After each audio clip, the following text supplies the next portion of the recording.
আয়না ঘরের নাম কি আপনারা শুনেছেন? দৃশ্যগুলো কি দেখেছেন? আমি আপনাদেরকে শুধু বিবেক তাড়িত হয়ে একটা প্রশ্ন করে জবাব দেন। পৃথিবীর কোন অমানুষ, কোন পশু কি একজন জীবন্ত মানুষের সাথে এরকম আচরণ করতে পারে? একটা জীবন্ত মানুষ কবরে ছিল 8 বছর 10 বছর, দীর্ঘ সুড়ঙ্গ পথ পাড়ি দিয়ে ছোট্ট একটা কবরের মতো জায়গা, যেখানে শুধু একজন মানুষই থাকতে পারে। ডানে বামে কোনো দরজা জানালা নাই, কিচ্ছু নাই, চোখ বাঁধা। দুপুর বেলা শুধু একটু ছোলা দিত, রাতের বেলা পচা দুর্গন্ধযুক্ত ময়লাযুক্ত ভাতগুলো দিত, যেগুলো খাওয়া থেকে না খাওয়াই ভালো। ওনারা শেষ পর্যন্ত সিদ্ধান্ত নিলেন যে এগুলো তো খাওয়া যাবে না, রোজা রাখা শুরু করলেন।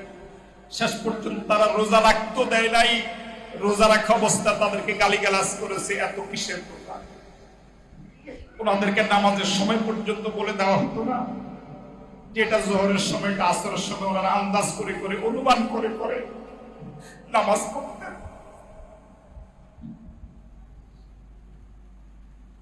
আজকে কি বার, আজকে কত তারিখ, আজকে কোন সাল, এটা পর্যন্ত তারা ভুলে গেছে। একজন সে আয়না ঘর থেকে মুক্ত হওয়ার পরে, এটা যে 2024 সাল উনি জানেন না, এটাকে 2024 সাল না 2025, এটাকে আজকে কিছুই জানে না।